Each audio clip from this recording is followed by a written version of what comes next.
ஹல்லேலூயா. மீண்டும் ஒரு நாளில் உங்களை சந்திக்கும்படி கடந்து வந்திருக்குது. கர்த்தர் அதுக்காக சந்தர்ப்பங்களை கொடுத்ததுக்காக ஆண்டவரை ஸ்தோத்திரிக்கிறேன். இன்றைக்கி நம்ம தியானத்துக்காக ஒரு 3 வசனங்களை எடுத்து தியானிக்க போகிறோம். லூக்கா 11ஆம் அதிகாரம் 5 தொடங்கி 8 வரை உள்ள வசனங்களை நாம் தியானிக்கலாம். அதில் 3 வசனங்களை எழுதியிருக்குது, நீங்கள் வாசித்து பாருங்கள். அதாவது ஒருத்தர் வழிபோக்கராக போயிட்டு இருக்கும்போது தன் சிநேகிதில் ராத்திரி இருட்டியாச்சு, தன் சிநேகிதன் வீட்டில் போய் தங்கலான்னு சொல்லி உள்ளே போனான். சிநேகிதன் அவனை சந்தோஷமாக ஏற்றுக்கொண்டாங்க. சிநேகிதன் வீட்டில் என்ன இல்லை, அவனுக்கு முன்னால் வைக்கிறதுக்கு ராத்திரி இருட்டாச்சு, ஏதாவது பட்சணம் கொடுக்கணுமല്ലോ, ஏதாவது சாப்பிடணுமല്ലോ. அதனால ஒன்றும் அவன் வீட்டில் இல்லை. பக்கத்தில் தன்னோட சிநேகிதன் இன்னொருத்தர் வீட்டில் போய் கதவு தட்டி, எனக்கு 3 அப்பம் கடன் தரானோ அப்படின்னு சொல்கிறாங்க. அவர் எந்திரிச்சு கதவு திறக்கவே மாட்டேங்கிறாங்க. அப்புறம் தட்டிகிட்டே இருக்க பிள்ளைகளெல்லாம் கூட படுத்திருக்குது, நான் எந்திரிச்சு தரக்கூடாது. மறுபடியும் தன் சிநேகிதன் ஆனது நிமித்தமாகவும் மாத்திரமல்ல வருந்தி கேட்டாங்க. கொடுங்கன்னு சொல்லி வருத்தி கேட்டது நிமித்தமாக எழுந்திரிச்சு 3 அப்பங்களை கடன் கொடுத்தாங்கன்னு சொல்லி பார்க்குறேன். இந்த 3 அப்பம் யார், சிநேகிதன் யார் அப்படிங்கிறத நாம் இன்றைக்கி தியானிக்க போகிறோம். அதாவது இந்த காரியங்களை எம்மாவூஸ் சீஷரை பற்றி நமக்கு தெரியும். எம்மாவூஸ் சீஷரை போயிட்டு இருக்கும்போது இயேசு உயர்த்தெழுந்துட்டு இயேசு கூட போகிறாங்க. ஆனால் அவங்க ராத்திரி சாயந்தரம் ஆயிடுச்சு, வெகு நேரம் ஆயிடுச்சு, நீ தனியாக வேறு ஊருக்கு போகிறவராக காமிக்கிறீங்களே, என் கூட ராத்திரி தங்குங்க அப்படின்னு சொல்லி அவங்க வருந்தி அழைக்கிறாங்க. வருந்தி அழைச்சதன் நிமித்தமாக இயேசு அவங்க கூட போய் அவங்க வீட்டில் தங்கினாங்க. கண்ணுகள் திறந்தது மற்ற சம்பவங்கள் எல்லாம் நமக்கு தெரியும்.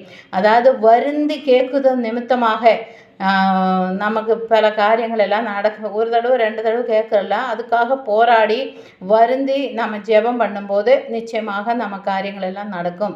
வருந்தி கேட்கும்போது நிறைய காரியங்கள் இருக்கிறதாக பைபிள் இருக்குது. எம்மாவூஸ் சீஷர் வருந்தி கேட்டாங்க, போனாங்க. இவரும் அது மாதிரி அப்போ இல்லைன்னு சொல்லி வருந்தி கேட்டது நிமித்தமாக 3 அப்பம் கடன் கொடுத்ததாக நம்ம பார்க்குறோம். இந்த காரியங்களை நம்ம லூக்காவில் 15ஆம் அதிகாரத்தில் வாசிக்கிறோம்.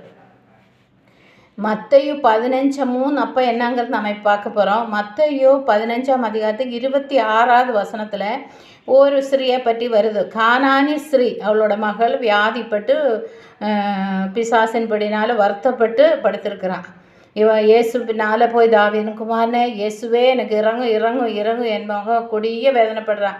சீஷர் ரொம்ப அலட்டிகிட்டே இருந்த சீஷர்கள், இவளை எப்படியாவது அனுப்பிச்சி விடுங்க ஆண்டவரே அப்படின்னு சொல்லும்போது, இவளுக்கு இஸ்ரவேல் பிள்ளைகளுக்காக தான் நான் வந்திருக்கிறேன், நான் நாய்க்குட்டிகள் என்னோடய அப்பத்தை போட மாட்டேன் அப்படின்னு சொல்கிறாங்க. அப்போ எவ்வளோ உடனே சொல்கிறேன், நாய்க்குட்டிகளும் மேஜையிலன்னு விழுகிற அப்ப துணிக்கைகளை பிள்ளைகள் போடுற அந்த அப்ப துணிக்கைகளை தின்னு தானே வளர்ற அப்படின்னு சொல்லும்போது உன் விசுவாசம் பெருதுன்னு சொல்லி ஆண்டவர் அவளை மெச்சிக்கொண்டு இப்போது சமாதானத்தோட போ அப்படின்னு சொல்லி அவளுக்கு சமாதான வார்த்தையை கொடுத்தேன். நல்லதாகிடுச்சுன்னு அவள் பிள்ளைய சுகமாயிட்டேன்னு சொல்லி அவளை வீட்டுக்கு போகும்போது பிள்ளை உட்காந்துருக்கிறதா பார்த்தேன்னு சொல்லி மற்ற 15-26 நம்ம வாசிக்கிறோம். அதை பிள்ளைகளுக்கு அப்பம், அதாவது ஒரு அப்பம் பிள்ளைகளோட அப்பம், இன்னும் ஆத்மா வாழ்கிறது கூட எல்லாத்திலும் சுகமாக இருக்கணும்னு சொல்லி ஆண்டவர் விரும்புகிறாங்க. அந்த அப்பங்கிறது சரீர சுகம் அடைகிற ஒரு அப்பத்தை கேட்டிருக்கிறாங்க. அந்த ஒரு அப்பம் அது. 2வது அப்பம் நான் பார்க்கும்போது மத்தேயு 4ஆம் அதிகாரத்தில் 3-4 வசனத்தில் நீங்கள் வாசிக்கும்போது பிசாசானவன் இயேசுவே சோதிக்க வருது. அப்போ இயேசுக்கு ரொம்ப பசியாக இருந்த 40 நாள் சாப்பிடாமல் இருக்காங்காட்டி பசி இந்த கல்லுகளெல்லாம் அப்பமாகும்படி நீங்கள் சொன்னால் நடக்குமே அப்படின்னு சொல்லும்போது பிசாசின் வார்த்தைக்கு அவர் கீழ்ப்படிவாரா? நீ தேவனோட வாயிலிருந்து வர வார்த்தைகளினால பிழைப்பான்னு சொல்லியிருக்க. மனுஷன் அப்பத்தினால மாத்திரமல்ல பிழைக்கிறதே, கர்த்தருடைய வாயிலிருந்து வருகிற வார்த்தைனால பிழைப்போம் அப்படின்னு சொல்லி. 2வது அப்பம் அந்த வார்த்தைங்கிற அப்பம். முதல் அப்பம் சரீர சுகங்கிற அப்பம்.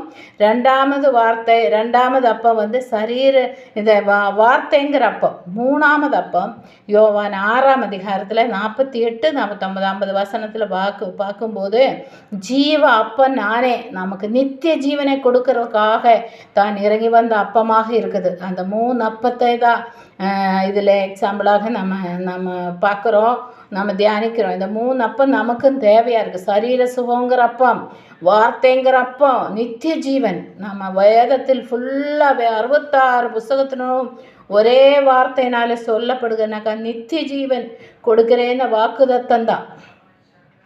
அந்த நித்திய ஜீவன்கிற அந்த அப்போ நம்ம சுதந்திரிக்கணும். அதனால தானே நம்ம இவ்வளோ பாடுகளும் கஷ்டங்களும் எல்லாம் படுகிறது.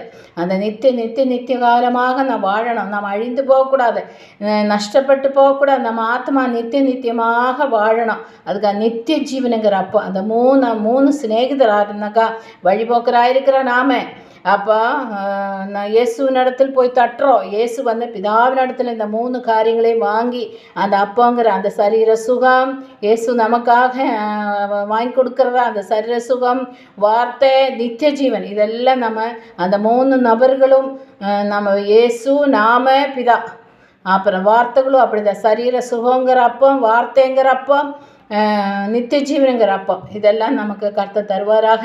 ஆண்டவர் இந்த வார்த்தைகளின்படியாக நம்மளை ஆசீர்வதிக்கட்டும். அதாவது இருட்டு ரொம்ப நேரம் நாம் உட்கார்ந்து ஜெபிக்கும் போது கர்த்தர் பல காரியங்கள் வெளிப்பாடுகளை நம்மளுக்கு தரும்.